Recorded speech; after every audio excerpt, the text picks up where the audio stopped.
3월 22일 목요일 아침을 깨우는 말씀은 누가복음 13장 1절에서부터 21절까지의 말씀입니다. 오늘의 제목은 회개하지 않으면입니다.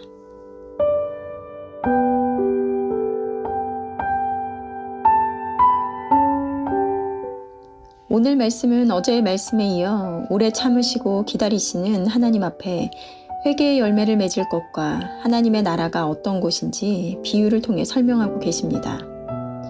오늘 1절 말씀에 그때 마침 두어 사람이 와서 빌라도가 어떤 갈릴리 사람들의 피를 그들의 제물에 섞인 일로 예수께 아뢰니 대답하여 이르시되 너희는 이 갈릴리 사람들이 이같이 해 받음으로 다른 모든 갈릴리 사람보다 죄가 더 있는 줄 아느냐.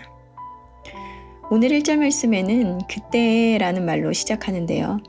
그때라는 것은 어제 말씀에 구름과 바람을 보면서 날씨는 예측하며 이 시대를 분별하지 못하는 것에 대해서 말씀하시며 심판을 면하기 위해 올바른 것을 선택할 것을 말씀하셨습니다.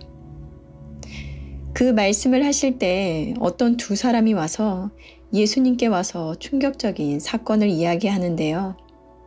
빌라도가 어떤 갈릴리 사람들의 피를 그들의 제물에 섞은 일이 일어났다는 것입니다. 이때 당시는 로마의 식민지하에 있던 때라 유대인들이 로마의 탄압에 저항하는 일이 잦았고 이에 로마 정부는 유대인을 제단에 바쳐지는 짐승처럼 학살하는 일이 많았습니다. 이 일을 예수님에게 알리는 것인데요. 그런데 빌라도의 잔인함에 대해서 이야기하는 것이 아니라 예수님께서는 다른 말씀을 하시는 듯합니다. 예수님의 대답은 늘 그 사람들의 속마음과 의도를 살피시는 분이시기에 예수님의 말씀을 들으면 그들이 말하는 의도와 속마음을 짐작할 수 있었습니다. 예수님께서는 너희는 갈릴리 사람이 이같이 되어 해받음으로 다른 이들보다 죄가 더 있는 줄 아느냐라고 말씀하십니다. 이 말은 그 죽은 이들이 죄 때문에 죽은 것으로 생각하고 있기 때문이었는데요. 당시 유대인들은 누군가에게 이런 좋지 않은 일이 생기면 그들의 죄 때문이라고 생각했습니다. 이 말은 자신들이 이렇게 살아가고 있는 것은 죽은 이들과 같은 그와 같은 죄를 갖고 있지 않다라고 생각했다라는 것입니다. 늘 말씀은 나를 향하고 있음을 알면서도 우리는 말씀을 들을 때 다른 누군가를 떠올립니다. 설교를 들으며 그렇지 그 사람에게 하는 말씀이네. 그 사람이 듣고 찔림이 있겠지. 이런 생각을 어느새 하고 있는 우리를 발견합니다. 나는 이 죽임을 당한 사람들과 다르기에 나는 괜찮은 이라고 생각하는 순간 그 사람은 회개할 수 있는 기회조차 없는 것입니다. 예수님께서 이어 말씀하시는데요. 3절 말씀에 너희에게 이르노니 아니라 너희도 만일 회개하지 아니하면 다 이와 같이 망하리라.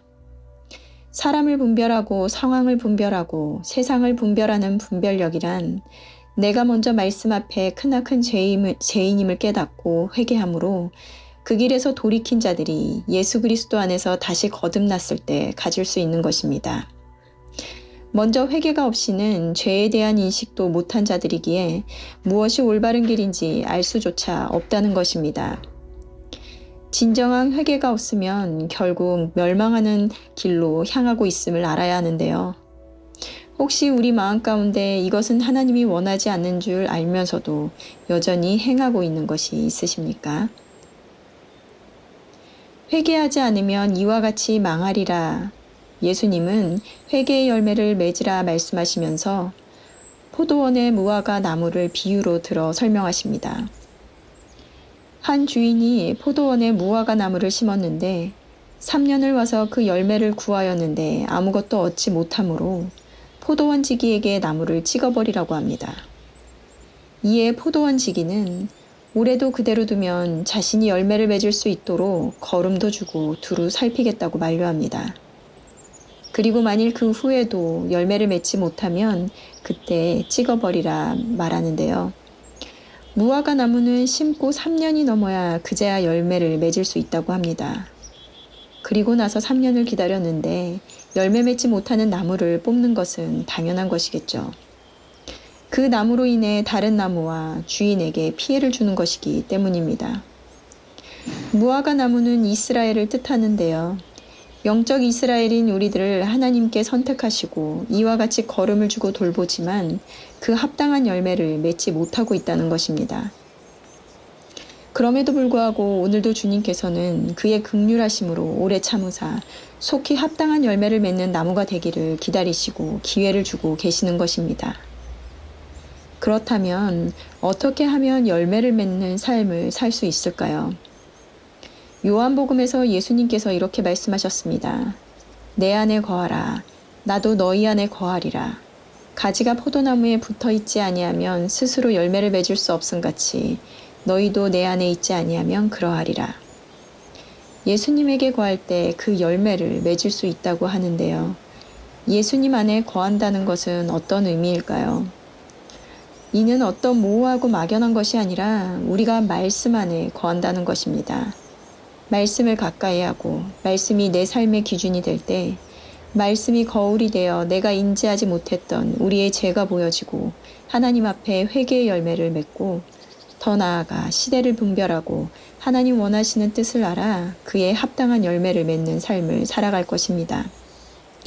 이번 주 미션 공동체의 친구들과 복이 있는 사람에 대해서 말씀을 나누었습니다. 성경에서 복은 세상의 것을 누리며 사는 것을 복이라 하지 않습니다. 하나님의 말씀을 듣고 지켜 행하는 자가 복이 있다고 하시는데요.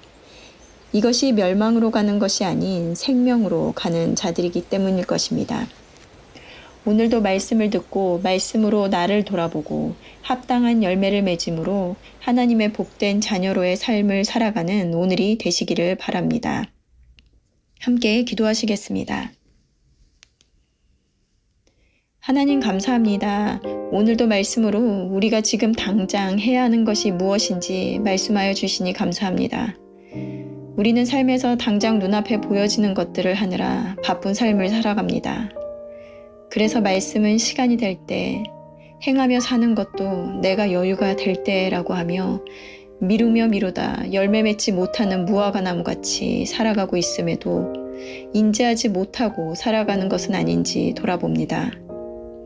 이러한 우리들의 어리석음을 회개하게 하시고 정작 중요한 것이 무엇인지 알게 하여 주시옵소서.